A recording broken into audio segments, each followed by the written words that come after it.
I Want to Jump Like Dee Dee, with me, Giles Sibbald, is the music podcast that does music a bit differently.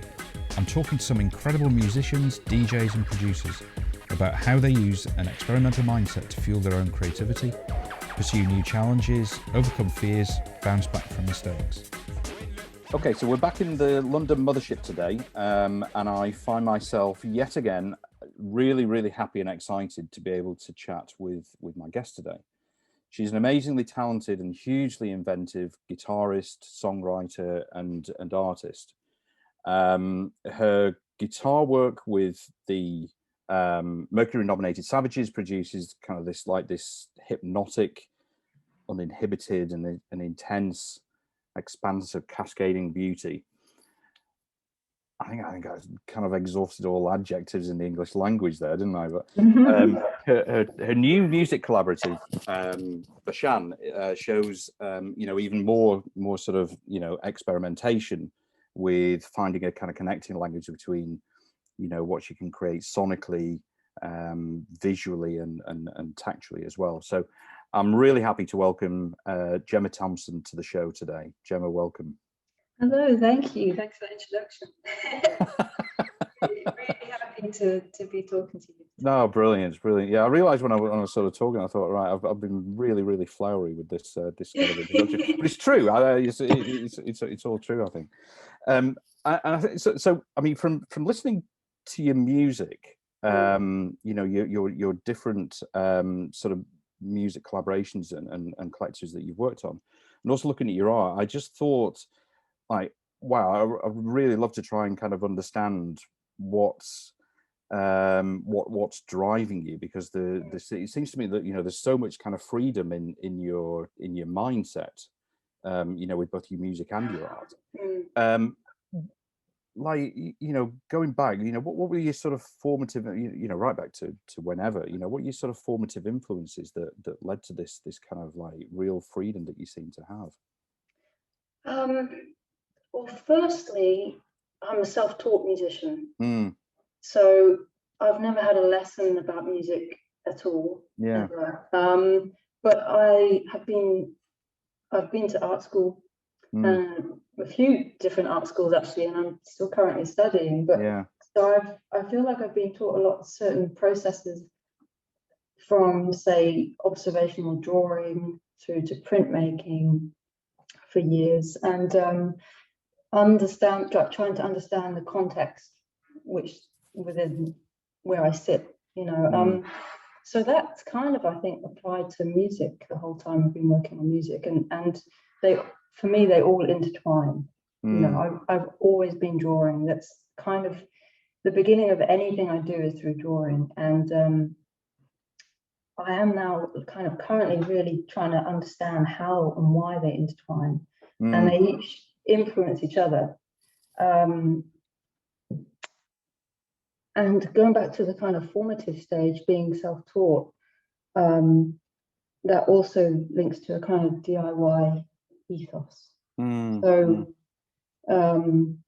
my first band with Aisha, bassist from Savages, we've known each other for a long time. We've been friends for a very long time, and we played together for years, and we would literally play every show that was offered to us. Yeah. We were in our early 20s, and we played everything. Sometimes we played I say everything, this was in London, but we literally played every venue, I think. Yeah. In London, we exhausted the whole of like the tiny venue circuit, and we rehearsed. And the interesting thing was, at that time we had no concept of like the music industry or how to approach it. We just literally played, we rehearsed, we performed, and then we took that away. And I mean, actually, when I look back on it, we didn't really realize what we were doing, but it is that kind of work and reflection, and then you make again, and then you reflect. And we were doing that by continuously performing. And we kind of recorded our own stuff and kind of made our own little 7-inches and stuff, and it was just this really DIY ethos. And I think kind of everything now still stems from that. You know, there was a real kind of groundwork of it is about the music, and it's about you making the music and the people that you're surrounded by. Yeah. And that went through everything. So you kind of like, you sort of self-taught, and then that kind of ethos of teaching yourself, of learning, then sort of fed through into the band with Aisha, and sort of still, you know, having that DIY kind of ethic, you know, constant sort of learning. Is that something that you've always, you know, in whatever you've done, you know, whatever age that you've just been interested in kind of learning yourself? Yeah, I mean, I came from my dad was in the military, so we moved every 2 years. Right. And Yeah. it was very much, there were no arts in my childhood. Like there wasn't this idea that you could be an artist or musician. Yeah. It was very much if you wanted to do that, and that had to be like a side thing. Right. And I think I got to 18 and I didn't accept that anymore. I was like, I don't accept that has to be a side thing. I accept that I want that to be everything. So so I kind of chased that to make it everything. And I think because I was kind of grew up thinking that it wasn't possible, I kind of probably classic rebelled against that and thought it is going to be possible. I'm going to make it possible. So I went to study. I studied foundation year of art at Leeds College of Art. Yeah. It was a very kind of traditional, but also really forward-thinking College of Art. So I was in Leeds for a couple of years, which was also really formative in terms of going to gigs. Yeah. And seeing, you know, like you had so many venues in Leeds, and a real kind of, I remember just going to see so much music at that time, you know, and that was really formative in terms of going to see shows. I remember seeing like 80s Matchbox Beeline Disaster, right? And seeing the guitarist there, and I can't remember his name, but like he was an amazing guitarist, and just being completely blown away. And that was before I even had any kind of consideration of being in a band or even picking up an instrument, you know. And then when I moved to London, going back to guitarists, it was like Roland S. Howard. Kind of, whenever I think of a guitarist and the connection to it's him. And I think he was the first guitarist who I tried to learn the guitar from the birthday party, from the song Happy Birthday. Yeah. And it's this really like, it sounds really simple, but it's actually like, I tried to learn it and I thought, there's no way I could just learn this. Yeah. Like, that's the sound created through experience and life, and just putting heart and soul into playing this instrument. And so that was the first time I realized that to have your own sound, to kind of, you have to live through it, you know. So that's interesting, because one of the earlier episodes when I was talking to Dave Barbarossa, and he gave an example of when Malcolm McLaren gave him some advice, and it was basically don't compete, you know, because, and what he meant by that was once you try to compete, you lose your uniqueness. So if you try to be like I want to you know, want my voice to sound like so and so's voice, you kind of lose that uniqueness of yourself, and you end up becoming like a second-rate version of that.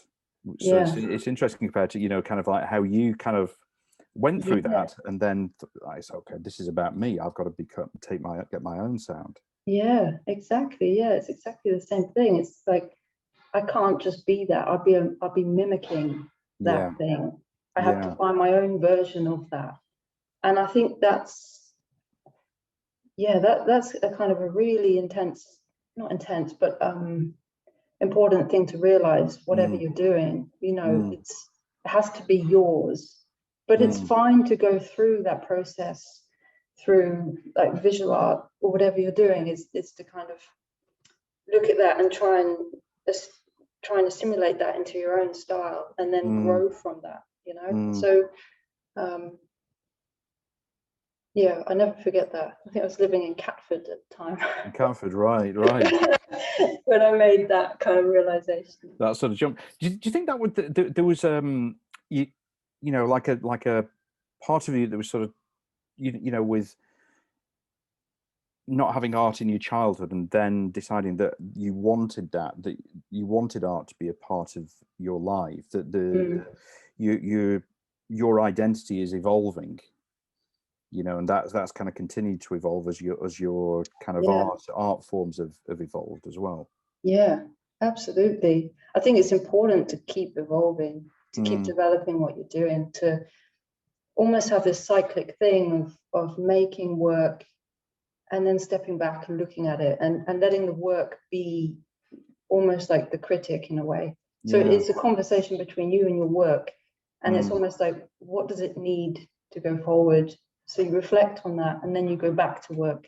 And making and doing is so important, and getting it out there is so important, you know. But this whole kind of reflection and making, and actually something I've always thought about, I think in music in particular, is I've always felt personally that everything I do is it's so connected to the time and the place that it's done. Weirdly, specifically with music, it's almost like, and I think we always said this with the Savage's recordings, that they're almost like a documentation of where you are at that point. At that point, yeah. And I think that's really interesting, and I think that's really true. You know, it's kind of, and it's really important to document that then, and then to move on from it to the next thing, you know. And it keeps you kind of like really driven for the next thing. That was me then, and I'm proud of that. But now I'm better, I can explore that idea within that further. So I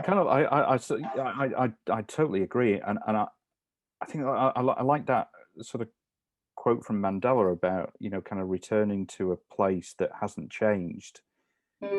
When you do that, you see how much you've changed, how much you yourself have changed. You know, it's like that, and that's a similar kind of thing, that you record this music and that's it, documented, it's there. You then kind of move on. You look back at it, I don't know, 5-10 years later. It's okay. Well, this is who I was. Then. Kind of like an interesting. And it's interesting when you look back at that and think,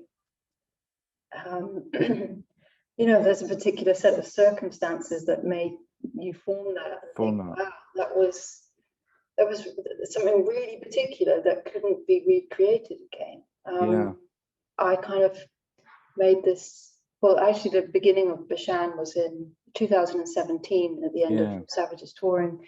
I was living in Leipzig, Germany. I made this this EP, and we had a rehearsal studio in an old pianoforte factory.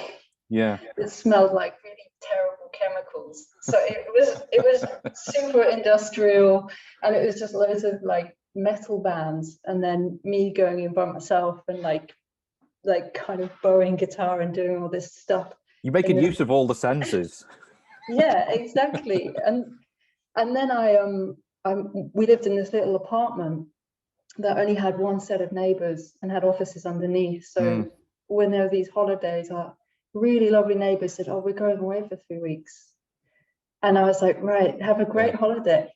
And then I mic'd up so much of this building and kind of just, you know, the stairway and the flat itself, and just made the EP in that 3 weeks when there was no one else in the building. Wow.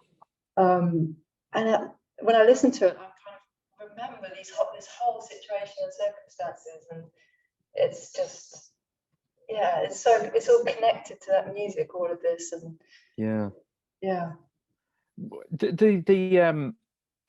know, this kind of like DIY approach that you have, you know, what do you think that what sort of, you know, kind of attributes do you think that's kind of given you, like, you know, kind of curiosity, for example? I mean, it's I'd like to say self-sufficiency, really. I mean, a lot of the DIY ethos comes from, I mean, I think Aisha and I are very similar in our approach.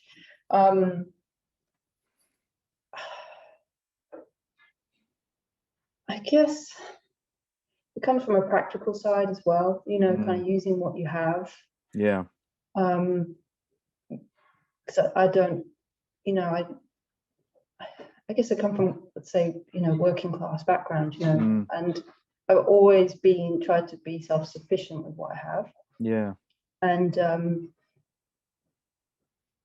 just kind of get things done no matter what the situation, you know, like you have to think, you know, we were talking about instruments earlier, and I'm incredibly lucky with the instruments that I have, and they are kind of, you know, my life, these instruments. Yeah. And it's, instead of thinking, oh, I don't have that, I need that thing in order to create this, you have to think, well, I kind of have everything I need. I'm going to make it work with the things I have.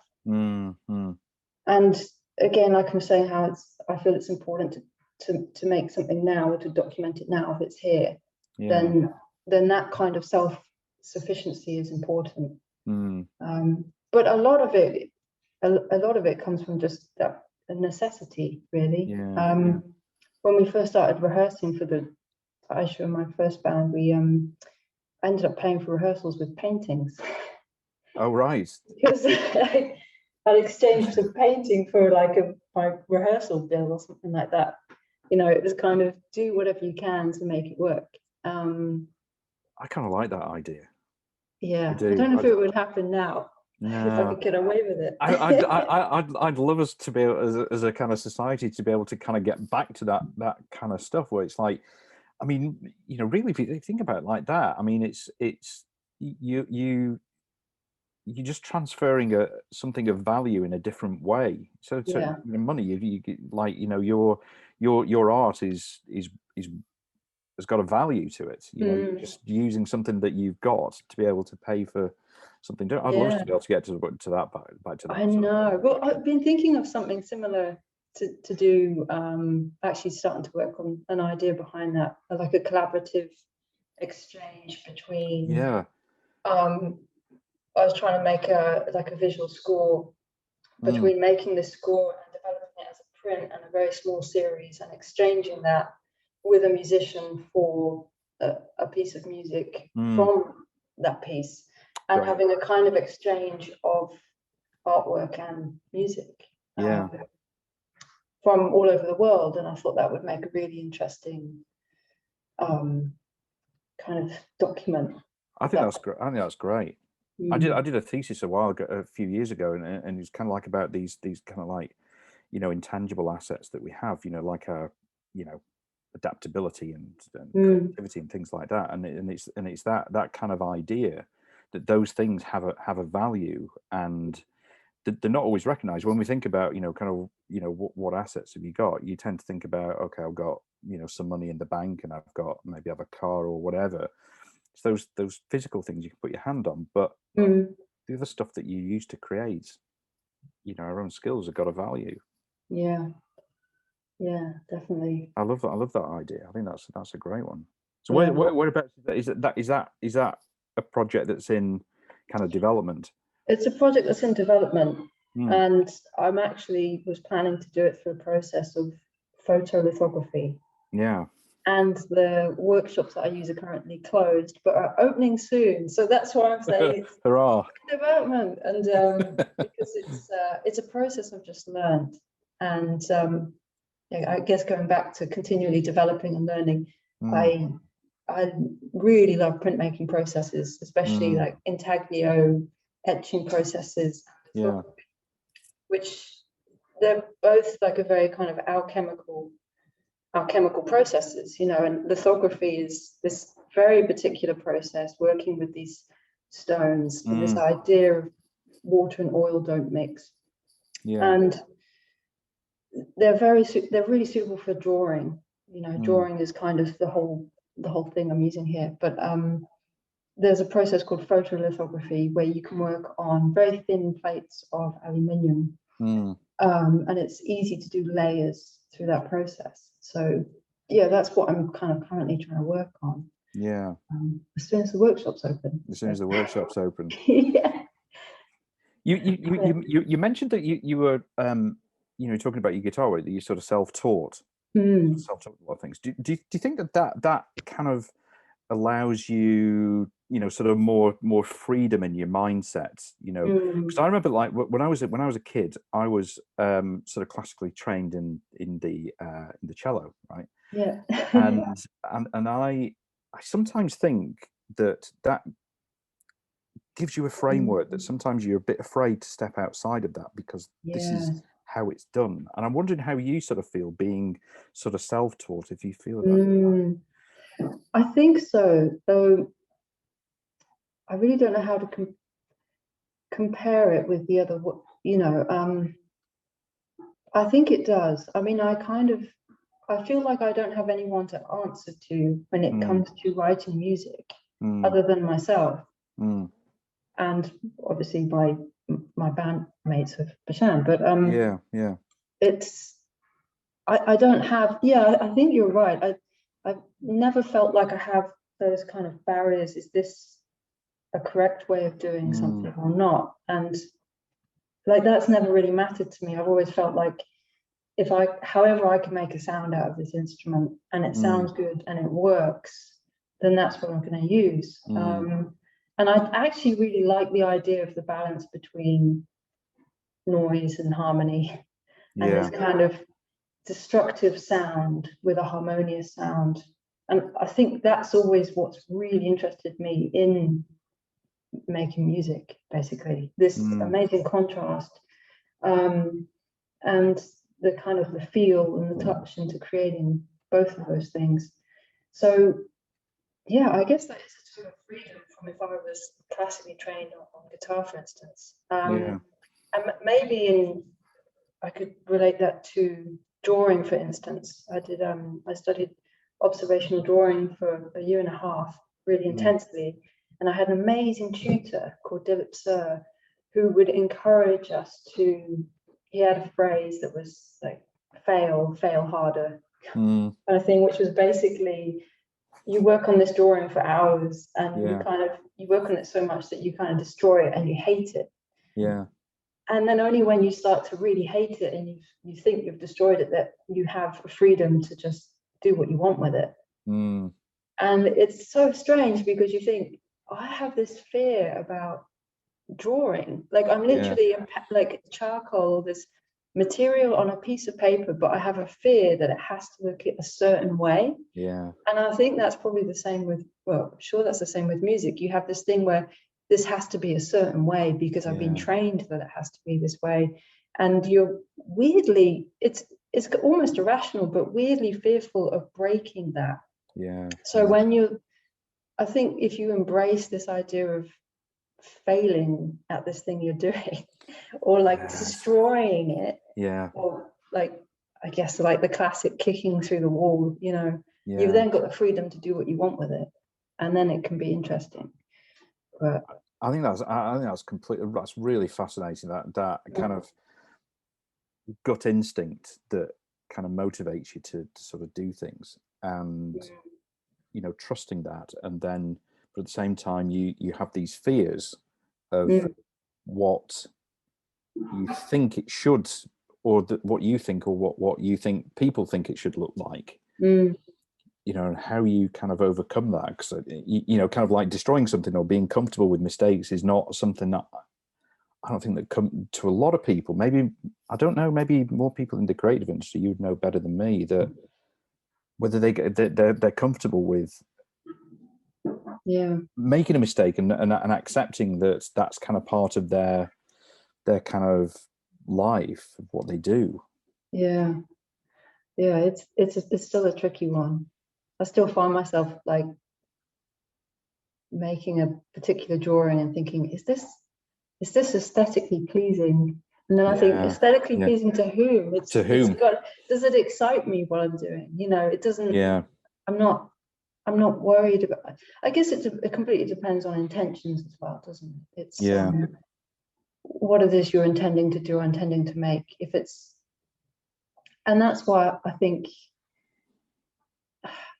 I think if you're really making it for yourself and what really excites you, no matter what you're doing, that comes across to an audience. Yeah. You know, Yeah. if you're not excited by it, how can you trust that the audience is going to be excited by it?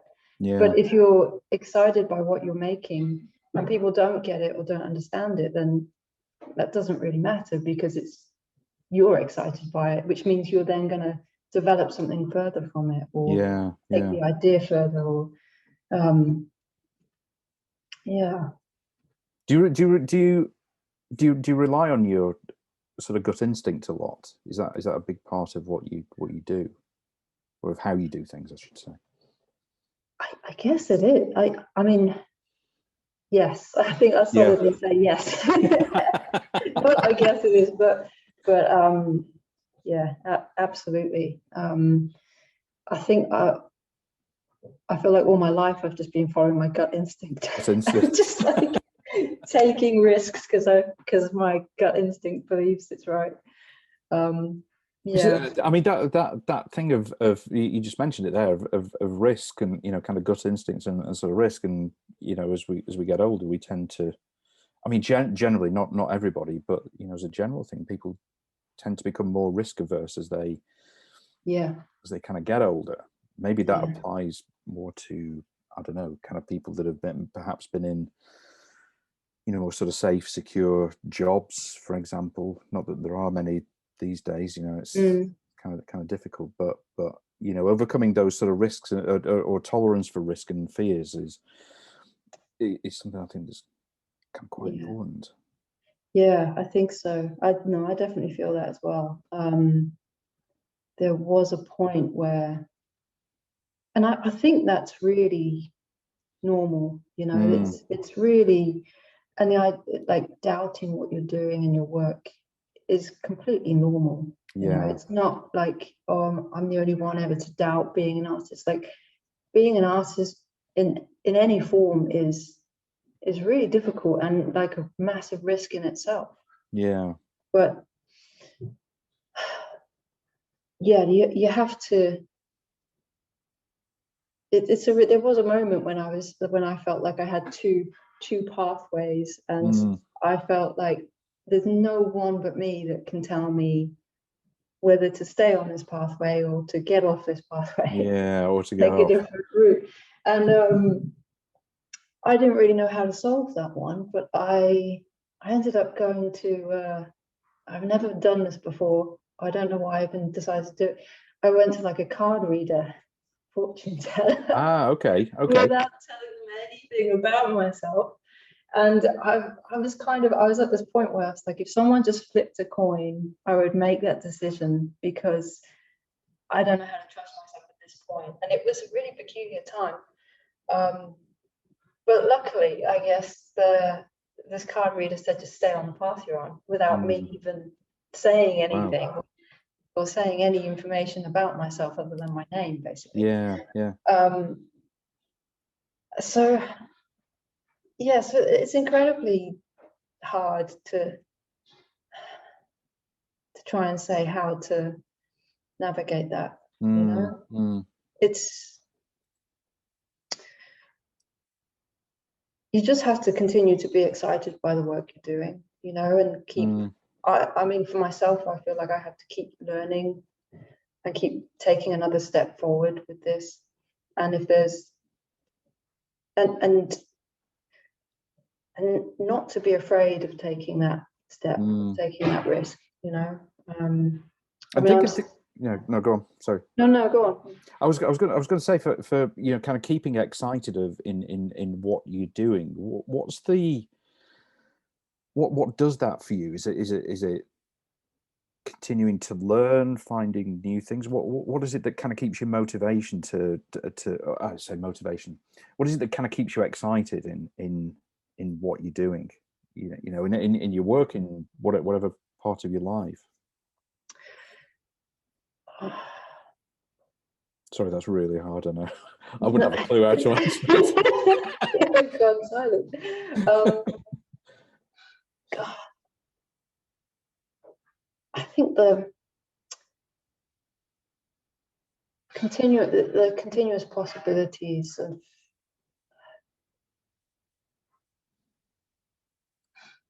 I don't know. Right now, I'm really excited about the idea of collaboration with people.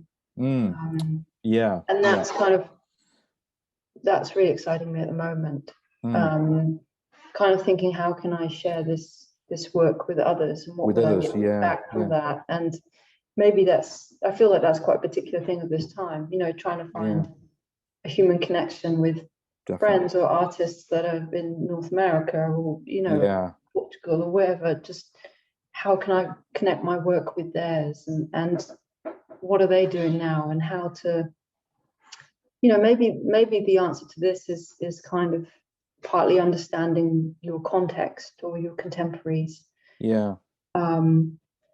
and trying to learn from each other, and taking an idea and pushing it further. That excites me, I think. And I think with the research I've been doing around what I'm working on now, I'm always trying to kind of build upon things, and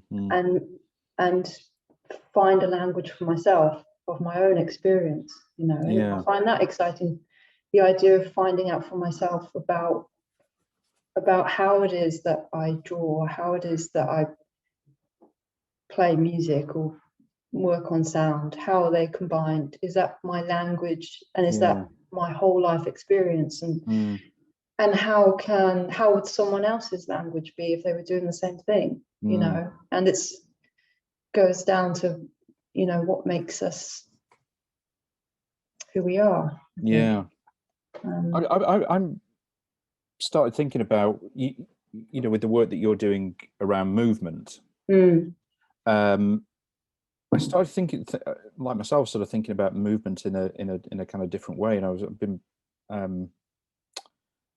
was actually watching when you were playing with Savages, you know, the whole band, and maybe kind of start thinking about, you know, watching all your kind of individual kind of body movements, you know, with the sound that's kind of going on. And it was you know, it was the song Fuckers, you know, it was very kind of like intense and kind of mesmeric, super repetitive, and this kind of drone, and there's a strange meditational quality to that.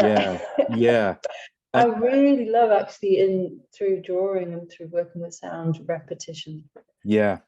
And it's a really interesting thing. I always kind of am brought back to repetition and a weird cyclic way of working, and I don't know why. It's, again, probably a question that I'm trying to answer through what I'm doing, but this repeated movement, or then the slowing down of movement, and trying to understand something so simple and minimal. Focus is a good reference for that. It is. I mean, you know, it's just like such a sort of immersive song. But I think it was when you were talking about movement, you know, the work that you're doing with movement, made me kind of think about, you know, the movement of the band sort of on stage, and the kind of like the reaction that the sound that you're producing sort of gives to not just you, but also to the audience as well, and their individual sort of body movements as well, that kind of like instinctive sort of reaction, you know, both kind of like, you know, to both the sound, and also what the audience is seeing on stage as well. So that kind of relationship and kind of connection. I think, it was only when you were talking about it made me think about those whole kind of relationships, how they kind of interact. Really interesting. It's all following this one pulse in a way. It makes me really miss gigs now. really missing. Soon come. It's got to do. Like 10 times more exciting than they were before. I'll tell you, it's gonna be incredible once it sort of gets back, I'm sure. I remember doing last year did you know, talking about kind of gut instincts and those kind of almost instinctive reactions, doing a like an online course that I did with the Arts Lab with a Laura Odell, who was you might have heard of her. She was married to Genesis P. Orridge back in the 80s with Psychic TV. Now she does like a lot of writing and courses on writing, and basically it was like a kind of stream of consciousness writing exercise where you know, you take a few words and just write what comes out of your mind. It was incredible. I mean, really unbelievable what sort of comes out when you just allow yourself to release. Yeah. You know, all these kind of like sort of hidden things, and she's using the power of that for women that have sort of suffered trauma.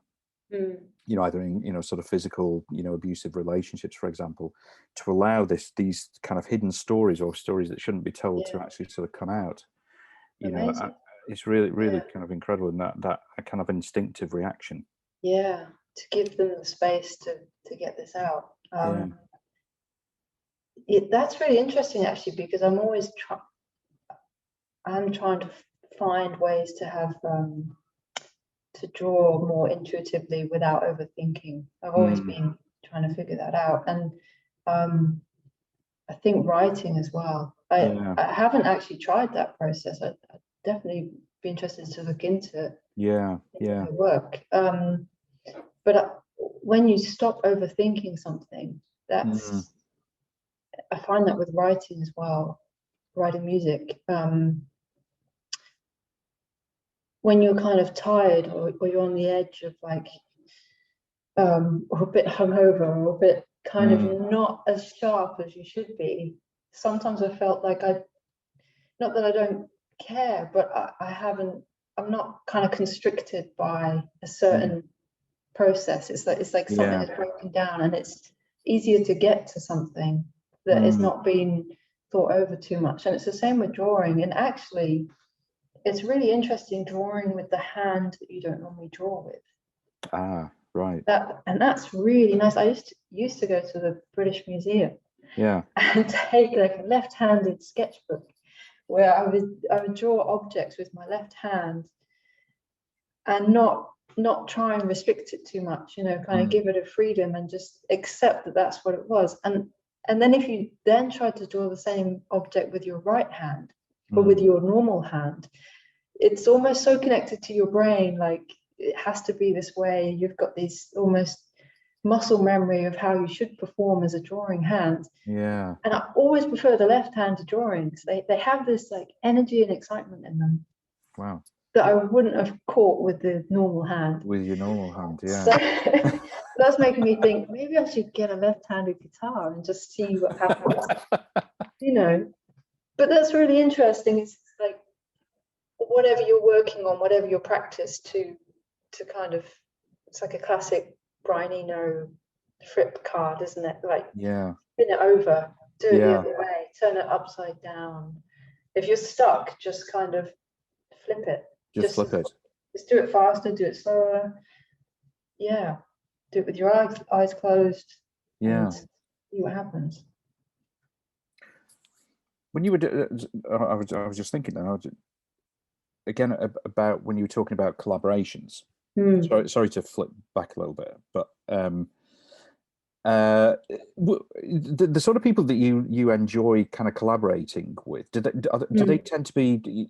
Do you think you get more from people that do you find yourself drawn towards more people that are sort of similar to yourself, or do you like to go push yourself out of your comfort zone and go into, you know, kind of different, you know, people who you wouldn't normally, let's say, associate, and that's not the right word, but kind of associate with or kind of hang out with? I would be interested in doing that. I was actually thinking earlier about when I first collaborated with someone and it kind of really sparked something interesting. And it was early days of Savages in the US when Talk commissioned the cinematographer I say his name right. Joshua Zucker Pluder, who's a US cinematographer, commissioned him to film Savages for the Pitchfork channel, and he chose this location of in the basement of this kind of old, like, not derelict warehouse, but it was a very kind of industrial basement. It had water dripping from the ceiling. It was like as industrial as you could probably get. And he was like, oh, I want to shoot in this location. And my first question was, but why? Why are we in this location? Like, let's have a reason for being in this location. And then it kind of, we started talking about it. And I think he hadn't thought we were going to question it in any way or something. And we came up with this idea together to I don't know if you've heard of, it's his best known work, the composer Alvin Lucier. I'm Sitting in a Room from 1969. And we came up with this idea to recreate that method. And the method was this resonant frequency, finding the resonant frequency of a room. So every space has its own resonance, by putting a sound into it. And he originally sat in a chair and spoke this paragraph of exactly, like, basically the instructions of what he was doing. And then you record it, and you play that recording back into the room, and then you record that, you then play it back into the room, and you keep doing this until you lose the original thing that you put into the room, words or music or whatever, and the resonance of the room takes over the piece, and you've left with this sound, like, this is the sound of the room. And it was so interesting. And I realized that was the first kind of meaningful collaboration in a way that was not out of choice. You know, it was kind of these set of circumstances that pushed us together, and we all decided, I mean, it was all of us together. There was Johnny Hostile, who had recorded Savages, was there as well. So we were all working out together, what's the most interesting way to do this with this person we've never worked with before. And you know, we've kind of stayed in touch, kind of always watching what he's doing. He's really interesting cinematographer. And I think that was the first time that I realized, wow, you can push things with someone. And we learned so much. You know, it was incredible. Like, I always think of that and that way of working, and that whole kind of, you know, you can be given a situation and you can try and push it as much as you can. I think Pitchfork used, so it was I Am Here, the song I Am Here. So we put it in this place, and I think we're very close to getting electrocuted, but we didn't. That would have been a very different story. And so they kind of put up the video of I Am Here, like the first recording. But then after we did that, we then had these speakers in this industrial little, I mean, it's quite a small space, like literally water dripping everywhere. And we played it back in the space, and we did it 25 times. And it was just became almost this amazing orchestral piece where it was within the same time frame as the song, but it felt like everything was slowed down, that the resonance took over it all. And there's been other sound artists that have used this method. I think there was a sound artist who used it in the schoolrooms at Chernobyl, for instance. Okay, right. Find the resonance frequencies of the space. But and then there's a collaboration with the Japanese band Boningen, which was really close to my heart. It That's was kind of like your opus, isn't it? I mean, it's huge. Much fun. It was so much fun, but I remember having to fight our management at the time, because it was not one of those things that made money, or it was not like, you know, it was not like a successful thing to do, but like, it was so much fun. And it was just, I feel like we all learned so much from that. And it was just, you couldn't, you know, you had to fight to put things like that on and make it work. And when we did the first show, which was at the Red Gallery, which is in Shoreditch, which is now completely destroyed, pulled down, we literally built, all of us musicians built the stage with our bare hands. and we were trying not to break any fingers. Yeah. So we carried it off the back of a lorry and built it with our bare hands, like this kind of scaffolding. And it was just so ridiculous, but it was so part of the like DIY ethos of like, if we have to build it with our bare hands, we will, so that we can make this thing work. Yeah, I have really good memories of that. And your management was just like sort of head in hands. It's like, okay, we just got to tolerate this. Just let them have this one. Palpitations. Just let them do this. Just let them do this. Yeah, but seriously, the collaborations were always became my like favorite part of things, really. Yeah. Is it that sort of feeling of, okay, almost like the unknown, what's this is somebody that I've never worked with before, may never have even spoken to them before, and let's kind of see what happens. Yeah. You know, and I mean that takes an incredible, you know, kind of open-mindedness and you know, willingness to take risks, to possibly fail. You know, and then when you know that if you yourself can do that, that's one thing. Where you've got, you know, a group of people that are doing it, but you've got to get everybody to kind of buy in and say, okay, this is something that we really want to do. And by the way, you need to build a stage yourself as well. Yeah, it was not. I mean, awesome. It was not easy work in any way making it happen. I think that's also why it's so enjoyable to sit back and see that it happened, because it's not easy to do those things. You know, you really have to really fight to get them done. Did you do that at the Oval as well? We did it at the Oval. At the Oval, yeah. We did it in 3 places. I'm trying to remember the third. I think it was possibly in the possibly. But yeah, I think we did it 3 times. Yeah. Wow, that's immense. You must have got so much out of that, you know, when you once it's done, and then you kind of like look back at that and say, what an experience. I'd love to do it again at some point. Did you do something sort of similar? Not necessarily collaboration, but with in New York with Savages as a did you recorded some live shows which kind of formed part of? Yeah, that was kind of we kind of did a residency to complete writing the record Adore Life. Yeah. We spent 3 weeks. We had a rehearsal room that we hired, and we played 3 shows each week at very small venues. Yeah. And each time, so it's like a mini residency at each venue, and each time we performed like new songs or songs that weren't finished, songs that we were still writing on stage. And that was, I mean, a really risky thing to do, and really quite, you know, really stressful as well. Like, take this unfinished piece of work and play it in front of people.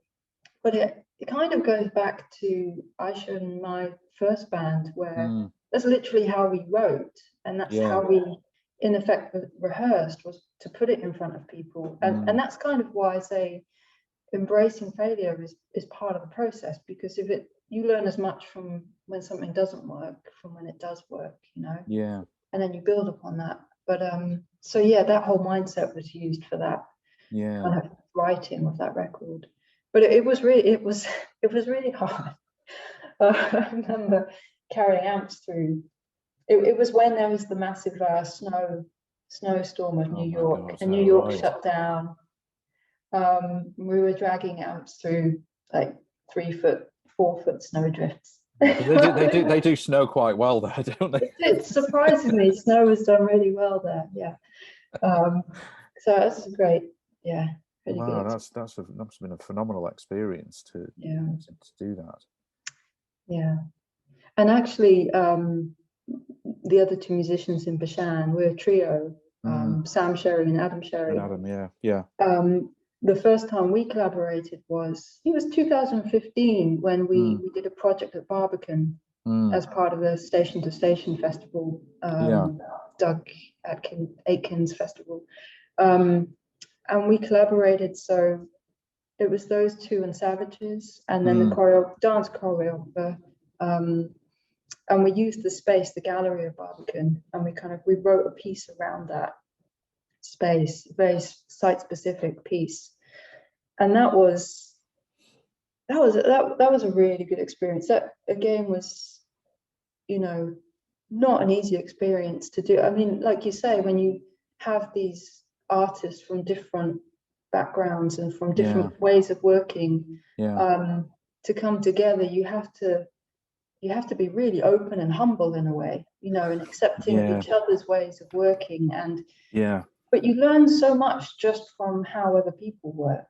You learn, you know, when we were rehearsing with Boningen, they just kind of say go, and they just constantly play for their rehearsal at this volume, which is amazing. Whereas we would sometimes talk about something for quite a long time. And it was really amazing having this kind of us try, like, I think I was trying to draw a diagram at some point, you know, like kind of really quite almost militant, like, okay, this is the diagram, this bit here, and then those guys were just playing, and it was like, this is amazing.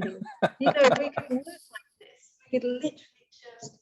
So then I think we did take some of that idea, and we'd have like instrumental rehearsals where we'd just play instrumentally for the whole time and record it, and then take out what we could form into a song. So it is, really interesting to learn from others like that. Those different sort of processes and like you say, different kind of backgrounds, approaches, you know, and when you kind of, you know, get into, well, any sort of collaboration, whether it's like within your own band or with other artists, I mean, the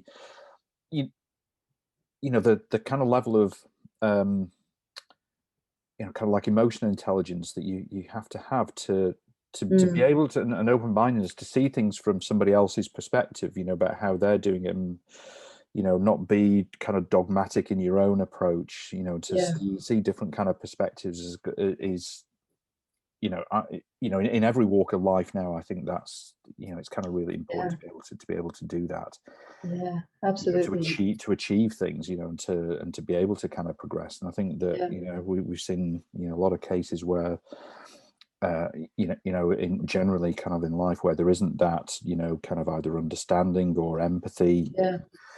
Empathy, the key word there is just, you know, realize others, you know, especially with being creative, I really think your whole kind of experience goes into that of life, you know, and it's being, and part of it is trying to is forming connections with others, you know, and being like, this is my experience, let me share it, you know, sharing with others. And absolutely.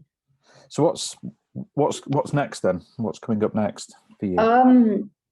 Well, when I can get into a workshop, photolithography, for this idea, and I'm recording a record in about 3 weeks' time. With my trio Bishan. Brilliant. So we've been working on this for about 2.5 years now. And how to describe the sound? I mean, it started as a kind of in 2017. It was kind of, I started it solo. It became a mixture of kind of field recordings and this improvisational element and this repetitious element. And then I started working with Sam on drums. We started performing, the two of us. And then we joined with Adam and with on the vocals, and we started. I guess the kind of the closest reference would probably be, say, 33 Ocean Songs or Talk, Spirit of Eden, trying to embrace a real openness, which is really hard because that openness and flux is kind of embraced through performance with an audience. So, and our last performance was Growsome Festival, February last year. That was the last show we played in the gallery there. And the three of us like worked together really well.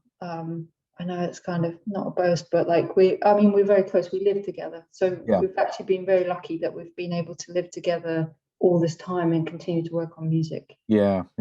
So we're recording this album in 3 weeks and then hope to find a way to perform at some point. You know, that would be the next thing. Wait for the sort of the green light. Yeah. Sort of go on for that. Universal Studios could open last year. I think it was 1st of July. We were in there. Yeah. We were like the first ones back. We were like, hi. I think at some point we were keeping them afloat just because we were there so much. And I think, yeah. Brilliant. Well, thank you very much, Gemma. Well, best of luck with it. I really hope I really wish the best for you. I'm sure it'll be, you know, a phenomenal, you know, record when it comes out. Really looking forward to it. Great. Thank you so much, Charles. Great. All right. Thanks, Gemma. Thank you. Bye.